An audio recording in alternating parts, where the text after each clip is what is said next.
Kalahating oras na ang hinintay ni Robin, ngunit wala pa ring sasakyan na dumaan. Pambihira naman si boss kapag tinopak. Literal na walang pakialam talaga sa akin. Panay ang bulong ni Robin sa hangin hanggang sa pumasok sa isipan niya si Missy. Hindi pa naman malayo ang kinaroroonan niya mula kay Missy. Natuwa siya sa naisip. Mabilis siyang bumalik. Nagbabaka sakali siyang makita niya ang dating babaeng boss niya. Hindi naman siguro siya nito babaliwalain kung magmamakaawa siyang makisakay upang ihatid sa tinitirhan niya. Nagtagumpay nga siyang makita ito dahil papasok na ito ngayon sa sariling sasakyan. Akmang pupuntahan niya na ito nang makita si Phil na hinahabol si Missy. Missy, please. Hindi ko naman sinasadya na may nangyari sa amin. Kaya ko nga sinabi sa'yo dahil ayokong magsinungaling sa'yo. Tinaas ni Missy ang kamay upang ipahiwatig na iintindihan niya ito. Pinasok niya si Sean sa loob ng sasakyan niya. Mommy, yan ka lang anak. May pag-uusapan lang kami ng Daddy Phil mo. Putol ni Missy sa gustong sabihin ng anak niya. Sinara niya ang pinto at muling binalingan si Phil. Naiintindihan kita, Phil. Nagpapasalamat ako dahil nagtapat ka sa akin. Ngunit sana'y intindihin mo rin na may anak ka. Mas kailangan ka niya, higit pa sa kailangan kita. Missy, kukunin ko ang anak ko kay Glee. Pwede naman tayong magsamang apat, hindi ba? Tanggap mo naman ang anak ko. Parang iiyak si Phil sa pagmamakaawa. Mahigpit pa nitong niyakap si Missy. Bahagya itong tinutulak ni Missy, ngunit lalo lang humigpit ang yakap nito na tila ayaw pakawalan. Phil, wala namang problema kung anak mo lang. Ngunit paano si Glee? Alam mo mismo na galit kami sa isa't isa, hindi ba? Ayaw ko ng gulo. Nagtagumpay si Missy sa pagtulak sa kaibigan. Agad siyang umikot sa kabila ng driver's seat. Missy, wala akong pakialam kay Glee. Si John ang mahalaga sa akin.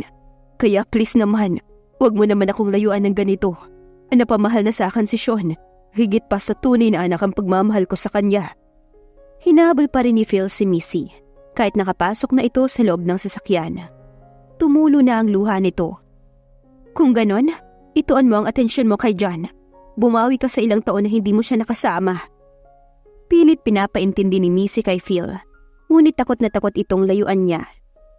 Si Sean Mavi, kailangan niya rin ng ama. Pwede naman ako maging ama sa anak ko nang hindi lumalayo sa anak mo. Missy, kahit hindi tayo kasal, nagawa ko pa ring mahalin kayong mag-ina. Nanatili ako sa tabi niyong dalawa ni Sean. Ngayon dahil lang nagkaroon ako ng anak kay Glee, biglang nagbago na ang lahat. Sana, hindi ko na lang pala sinabi sa'yo na may anak na kami. Nagbuga ng hangin si Missy. Kahit ano yatang pagpapaintindi niya, ay ayaw pa rin tanggapin ni Phil ang desisyon niya na hindi muna magkita pansamantala upang magkaroon ito ng panahon kay John. Hindi kailangan ng anak ko ang kanyang ama. Kaya kong ibigay yun sa kanya. Naiiritang sagot ni Missy. Saka na tayo mag-usap, Phil. Kailangan pa namin bumalik sa States. Naghihintay na ang jet. No, Missy. Kahit nakaharang si Phil sa tabi ng kotse niya, pinagpatuloy pa rin niyang pagpapatakbo ng sasakyan. Dumaan na ang sasakyan ni Missy sa tabi ni Robin, ngunit nanatili pa rin nakanganga ang alalay. Nalilito siya sa kanyang mga narinig. Tama ba ang narinig niya? Bakit niya narinig ang pangalan ni John? At anak raw ito ni Phil. Kailangan niyang ipaalam kaagad ito sa boss niya. Si Caleb ay dumaan muna sa isang sikat na bar upang ibuhos sa pag-inom ang sakit na nararamdaman niya. Baka sakali na makalimutan niya ang eksena na nakita niya kanina. Kasalukuyan siyang nagsasali ng pangalawang bote ng alak ng kupita. Nang makita niyang tumatawag si Robin sa cellphone, hindi niya ito pinansin. 10 beses na itong tumatawag, ngunit wala siyang planong sagutin. Planong i-off niya ang cellphone nang mabasa ang mensahe nito. Boss, kapag hindi mo ako binalikan rito, mamamatay akong hindi sinasabi sa'yo na hindi totoong kasal si Madam Missy at anak ni Phil si John. Sandaling na-froze si Caleb sa inuupuan habang nakakunot ang noo na nakatingin sa kanyang cellphone. Ilang beses pa niyang nirestart ang cellphone niya at baka namamalikmata lamang siya. Kinapapa niya ang sarili. Hindi pa naman siya lasing dahil kasi simula pa lang naman niyang uminom. Ngunit ilang ulit din niyang binasa ang message si Robin. Hindi siya namamalikmata. Tinawagan niya si Robin at ito naman ang hindi sumasagot. Robin, your phone! With exclamation point ang message niya sa alalay. Ngunit hindi pa rin ito sumasagot. Si Robin ay panayang tawa dahil alam niyang sa mga oras na to, hindi na makatulog ang boss niya hanggat hindi naliliwanagan sa kanyang ibinalita. Hindi nagtagal ay nagtagumpay nga siya dahil nasa harapan na niya ang sasakyan ng kanyang boss. Why are you not answering my phone? Galit nitong tanong, pagbaba nito sa kotse. Busy ako sa pagpatay sa mga lamok, boss eh. Pinagpapiyastahan nila ang katawan ko. Pagdadahilan niya, pumalit sila ng pwesto. Lumipat si Caleb sa likurang upuan at siya ang nag-drive sa driver's seat. Ano ang tungkol kay Missy? Tanong ni Caleb habang nagmamaneho ang alalay. Hindi sila totoong kasal ni Phil, boss. Iyon ang narinig ko sa usapan nilang dalawa. Ang mga pictures 6 years ago, saan mo kinuha? Naisip itanong ni Caleb. Nagdududa na siya. Sandaling nag-isip si Robin. Binigay yun ng mga bouncer na nagtatrabaho dun sa bar. Bumalik kasi ako dun sa hotel at nagtanong-tanong kung saan nakatira si Madam Missy. Ngunit ang sabi nila sa akin, dinala na raw si Madam Missy ni Phil sa ibang bansa dahil ikakasal na raw ang mga ito. Pinakita nila sa akin ang proof dahil ng araw na yun ay kasal mismo ng dalawa. Ang mga pictures, nasaan na? Gusto niyang makita kung edited ang mga pictures na binigay kay Robin. Aba, malay ko sa'yo, boss.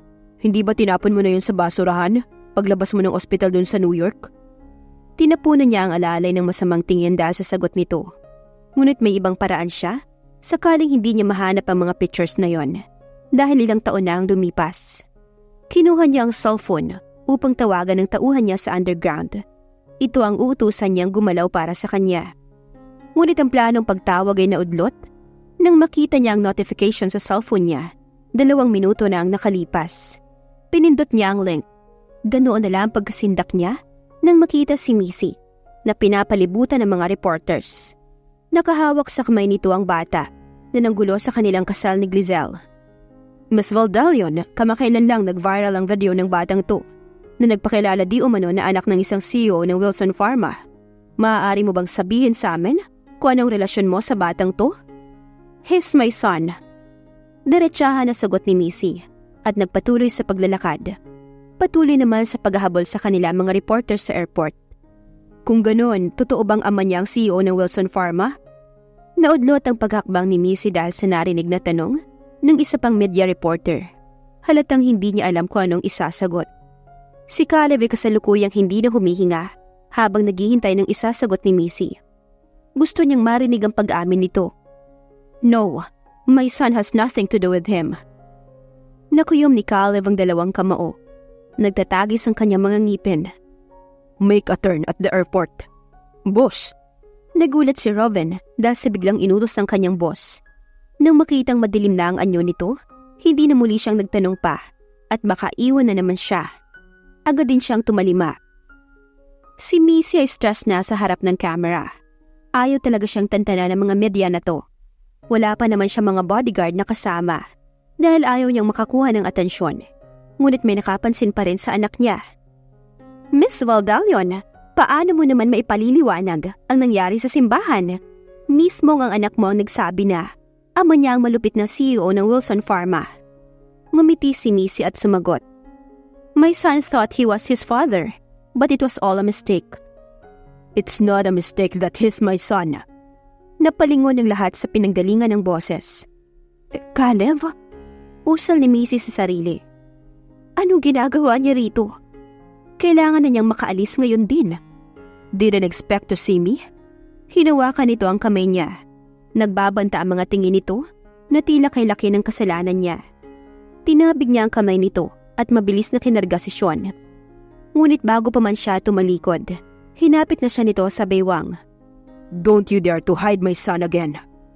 Haramdam niya ang galit sa namumulang mga mata nito. You're an expert at lying. Dagdag nito na kinatawa niya. Only because you're a great expert at cheating. Hindi rin siya papatalo. Nakipagtagisan rin siya ng masasakit na tingin sa lalaki. Nakita niya kung paano mag-iba ang anyo nito habang nakatingin sa kanya.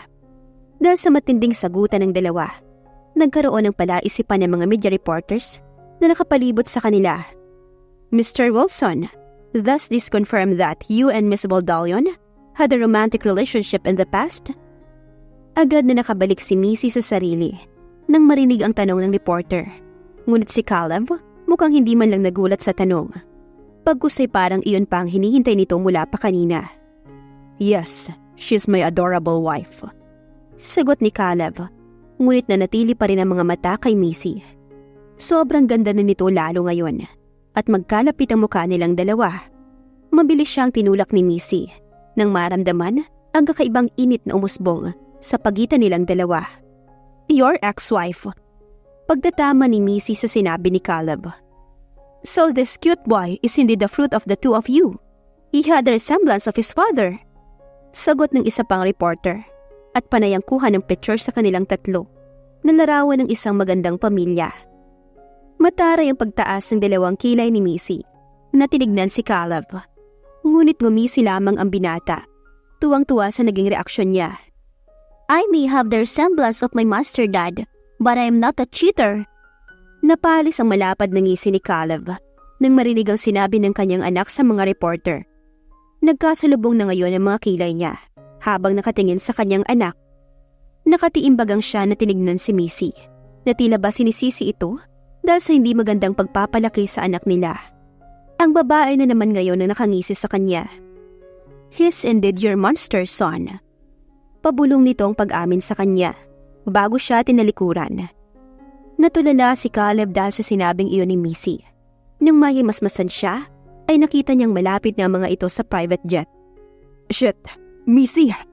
Hinabol niya ang mga ito. Tumakbo siya upang maabutan ang mag-ina. "Chase, Daddy! Chase!" Sigaw ni Sean na tilang tuwang-tuwa sa paghahabol ng ama. Malapit na si Caleb sa kanyang mag-ina nang harangan siya ng sangkaterbang bodyguard ni Missy. Hindi niya alam kung saan nanggaling ang mga ito at bakit biglang sumulpot na lang sa harapan niya. "Don't dare!" Nagbabanta ang mga tingin ni Troy kay Caleb. Nakatutok ngayon ang armas niya sa tiyan nito. "Shit!" Napamura si Caleb. Kaunti lang ang bodyguard na kasama niya. Matatalo siya at baka madamay pa ang kanyang mag-ina.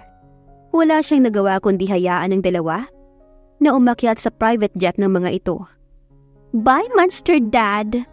Pinakitaan pa siya ng kamao ng kanyang anak. Nagkagat-labi pa ito upang bantaan siya na huwag subukang sumunod dahil anak niya ang makakalaban niya. "What the woman?" Ano ba ang itinuturo nito sa anak niya? Tinuruan ba nitong magalit sa kanya? "But she knows she hid my son." Nanggagalaiti si Caleb habang abala sa pagbabangayan ng isipan niya. Nahilamos niya ang mukha. Matamlay siyang nakatingin sa mga bodyguard ni Missy na pumasok din sa private jet. Hindi na siya sumubok pang maghabol, pero ang utak niya ay nag-iisip na kung paano niya makakasama ang kanyang mag-ina. Ngayong alam na niya kung ano ang totoo. Hindi niya palalagpasin ang mga pagkakataon na malaya pa ito. "I will move the mountain just to make you fall in love with me again, Missy." Masakit ang tingin niya sa private jet na unti-unti nang nawawala sa paningin niya. Habang nasa loob ng private jet, kakatapos lang ni Missy patulugin ng anak nang mag-ring ang cellphone niya. "Kuya?" "What are you doing, Missy?" Galit ang boses ni Miko na bumungad sa kanya sa kabilang linya. Nagbuga ng hangin si Missy. Alam na niya kung bakit napatawag ang kuya niya. Malamang ay nakita na nito sa TV ang live interview sa kanila kanina sa airport. "So, alam na niya?" Tanong nito. Bahagya siyang tumango. "Yes, kuya. I know, Caleb. Hindi siya titigil hanggat hindi niya nalalaman ng totoo." "Bakit mo kasi hinayaan ang anak mo na sumama kay Phil?" Hindi siya nakasagot. "Kampante kasi ako na kaya niyang protektahan ng anak ko since alam naman niyang tinatago ko si Sean sa kanyang ama." "Paano na ngayon yan? Alam na niyang anak niya si Sean. Huwag mong sabihin na plano mo pa rin makipagbalikan sa kanya. Iba ang nakikita ko sa mga mata ninyong dalawa kanina. You are longing for each other." Pinamulahan siya ng mukha dahil sa sinabing yun ng kuya niya. "Wala sa plano ko makipagbalikan sa kanya, kuya." Walang sigla niyang sagot. "Si Phil, ano ang plano mo sa kanya? Patuloy mo nilang ba siyang paaasahin? Sa loob ng ilang taon, hindi mo ba siya nagawang mahalin?" "Kuya, may anak sila ni Glee." Sandaling tumahimik si Miko sa kabilang linya. Ilang sandali pa ay nagsalita ito. "Kailan pa sila nagkikita ni Glee?" Inamin sa akin ni Phil na may nangyari sa kanila ni Glee noong mga panahon na gusto niya akong kalimutan. Ngunit after ng isang gabing may nangyari sa kanila, hindi na raw sila nagkita pa. Nalaman na rin ni Phil na wala na kami ni Caleb, kaya nabaling ulit ang buong atensyon niya sa akin. Wala na rin siyang balita kay Glee, hanggang sa lumitaw ito sa kasal ni Caleb bilang Glizel. Wait. Si Glee at Glizel ay iisa? Yes, kuya. You're a great hacker. Pwede mong imbestigahan kung bakit siya naging si Glizel. Nagbuga ng hangin si Miko sa kabilang linya. Ewan ko ba, ngunit parang hindi maganda ang pakiramdam ko sa pagbabalik niya. Just be careful. Ayokong maranasan mo ang nangyari sa amin ng ate Jillian mo. Don't worry, kuya. Nakahanda na ako sa maaari niyang gawin. Huwag kang magsalita ng patapos. Kung hindi ko pa napanood sa TV ang nangyari dyan sa airport, hindi ko malalaman ang tungkol sa pagkikita niyo ni Caleb. Mabuti na lang at ang Kuya Troy mo ang pinasundo ko sa'yo. Sorry, kuya. Safe na kaming pabalik dyan. Hindi alam ni Caleb kung saan kami umuwi ng anak ko, kaya wala kang dapat ipag-alala. Matapos mag-usap ng magkambal, ay saka pa lamang napansin ni Miko si Jillian na nakaupo sa couch at nakikinig sa kanila. Umupo rin siya sa tabi nito. Hanggang kailan mo hahayaan ang kapatid mo sa mga desisyon niya sa buhay? Pinulupot ni Miko ang braso sa baywang ng asawa at hinalik-halikan nito sa liig. Sa ganoong paraan, mabawasan na naman ang high blood nito. Bakit naman? Yun naman ang ginagawa ko sa kambal ko Wika ni Miko, habang patudyod-tudyong hinahalikan ng asawa sa labi. Panay naman ang pikit ni Jillian sa ginagawa ng asawa. Teka lang kasi, umayos ka nga. Saway niya sa asawa dahil nananayo na ang balahibo niya. At baka naman madarang na naman siya sa ginagawa nito at hindi niya masabi ang gusto niyang sabihin. Miko, hindi yan ang nakikita ko. Kaunting gulo lang sa TV na nakita mo kanina. To the rescue ka na kaagad sa kanya. Let her decide kung anong gusto niya sa buhay. Kung gusto niya makipagbalikan kay Caleb, then let her do it. Sandaling na-froze si Miko sa paghalik sa leeg ng asawa. Umangat siya ng muka upang titigan ng asawa. Nakakunot ang kanyang dalawang kilay.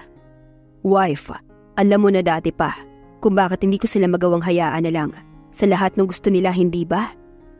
Ando na nga tayo sa paninindigan mo na yan. Ngunit ikumpara mo sila sa sarili mo. Ikaw, ilang taon ka pa lang nung namatay ang mga magulang mo at pinasa sa iyong responsibilidad na pamahalaan ng kumpanya. At the same time, nag-aalaga sa mga kapatid. May sanggol pang iniwan. Saan ka nakarating ngayon? Hindi ba't naging matapang ka? Hindi ba't nakaya mo ang lahat? Kahit gaano pa kabigat ang pasan mo sa balikat? Nagawa mo din namang i-manage ang lahat ng negosyo nyo habang nag-aalaga sa mga kapatid mo. Ang lahat ng naranasan mo ang siyang humubog sa pagkatao mo. Wala kang sinasandalan, kundi ang Panginoon lang. Ang nakikita ko ngayon sa mga kapatid mo, iba. Hindi nila kaya kahit kaunting problema lang nang hindi tumatawag sa'yo. Lahat sila ay nakasandal sa'yo na para lang makaya nilang lahat ng problema, maliit man o malaki. Si Missy, naiintindihan ko siya kung bakit ayaw niyang ipaalam sa'yo ang lahat ng nangyayari sa kanya. Because she's old enough to stand on her own, na walang kuya na nasasandalan. Dahil hindi sa lahat ng oras ay nariyan ka. Paano kung dumating sila sa point na walang Kuya Miko na pwedeng tumulong sa kanila? Paano nila haharapin ang problema? Ang panganib? Kung simulat sa pool pa lang, hindi mo sila hinahayaan na gawin niyon. Dahil ang gusto mo, akuin lahat. Tumayo si Miko at kumuha ng alak sa bar counter. Lumipat naman si Jillian sa pag-upo sa couch. Habang sumisimsim ng alak si Miko, pinag-iisipan niya ang lahat ng sinabi ni Missy. Natatakot lang ako na baka mangyari din sa kanila ang nangyari sa akin noon. Hindi imposible ang naiisip mo. Isa silang Valdalion, isang king ang kuya nila. Darating at darating ang araw na hindi mo sila kayang protektahan lahat. Kaya turuan mo sila kung paano tumayo sa sarili nilang mga paa. Start with Missy. May anak na siya. Hayaan mo siyang tumayo sa sarili niyang mga paa. Hayaan mo siyang mahalin ng lalaki na gusto niya. Hindi ko gusto ang ginawa mo dati, na pinakaalaman mo pati ang kunwaring kasal nila ni Phil. Ikaw ang gumawa ng kapalaran nila ni Caleb. May mabuti namang naidulot ang ginawa kong yon, dahil tignan mo si Caleb ngayon. Ano ba ang nangyari kay Caleb? Hinayaan niya ang kanyang mag-ina na lumayo sa kanya dahil sa ginawa mo. Kung talagang mahal niya ang kambal ko, hahanapin niya. Katuwiran ni Miko, habang panay pa rin ang tungga ng alak. Kung sakaling yan nga mangyari sa amin noon ni Neil, ipaglalaban mo pa rin ba ako? Shit! Malakas na napamura si Miko, matapos ihagis sa sahig ang kopita na hawak niya. Madilim ang anyo nito, nang marinig ang pangalan ni Neil. Nanatili lang nakaupo si Jillian sa couch. Walang bakas ng emosyon ang makikita sa mga mata niya. She's a queen, at si Miko ang nagturo niyon sa kanya. Sa katunayan, siya ang humahawak ng mga organisasyon dahil focus si Miko sa negosyo. Hindi rin ito alam na kilala na niya si Caleb Wilson bilang king ng Black Eagle. Hindi na niya sinabi pang tungkol dito dahil ayaw niyang makialam na naman ito sa buhay ni Missy. Alam niyang mahal na mahal ni Caleb si Missy. Babae siya at nakikita niya kung paano mabaliw si Caleb noong mga panahong nawala si Missy. Halos puro babae ang naging hantungan nito para lamang makalimutan si Missy. Tiningnan niya ang nabasag na wine glass sa sahig. Hindi siya kayang sindakin ni Miko dahil lang sa mga pabasag-basag nito ng kopita. Kung noon ay dumating pa sila sa point na basagan ng salamin sa loob ng silid, hindi siya nagpapatinag sa asawa. Ngayon pa kaya nasintibay na ng bakal ang pakiramdam niya? Ginawa niya ito para sa kanyang mga anak. After nang nangyari sa buhay nila ni Miko, she learned how to protect her family by all means. Sinanyasan niya ang katulong na linisin ang kalat sa sahig. Hinayaan niya ang asawa na umiyak ng tahimik. Ngunit siya ay nanatiling matigas ang anyo niya. Patibayan sila ng sikmura ni Miko. Kung kinakailangan na saktan niya ito para ma-realize nito ang gusto niyang sabihin ay gagawin niya. Alam niyang galit ito kapag lumalabas sa bunganga niya ang pangalan ni Neil. Hanggang ngayon ay nagsiselos pa rin ito sa karibal nitong patay na. Hindi niya ito pinansin. Tumayo siya upang balak bumalik sa kanyang silid. Ngunit nasa hagdan pa lamang siya nang may yumakap na sa likuran niya at muling ibinaon ito ang mukha sa leeg niya. My Queen Angel, I'm sorry. Hindi ko lang napigilan ang galit ko. Bahagyang nanlabo ang mga mata ni Jillian. Hindi dahil sa karupukan, kundi dahil sa ramdam niya ang pagmamahal ni Miko. Kahit anong away nila, ang asawa niya ang laging sumusuyo sa kanya. My Demon King, sana maintindihan mo ang lahat ng sinabi ko. You taught me how to be your queen. Dahil ikaw mismo ay natatakot na baka hindi ko kayang protektahan ang mga anak natin kapag nawala ka. Sana ganun na rin ang isipin mo sa mga kapatid mo. I know you love them so much, but try to balance that kind of love. Dahil yan ang magiging mitya ng kapahamakan nila kung hindi nila alam kung paano lumaban. Magkasunod na tumango si Miko. I'll try, my queen. Don't try, my king. Just do it, whatever it takes.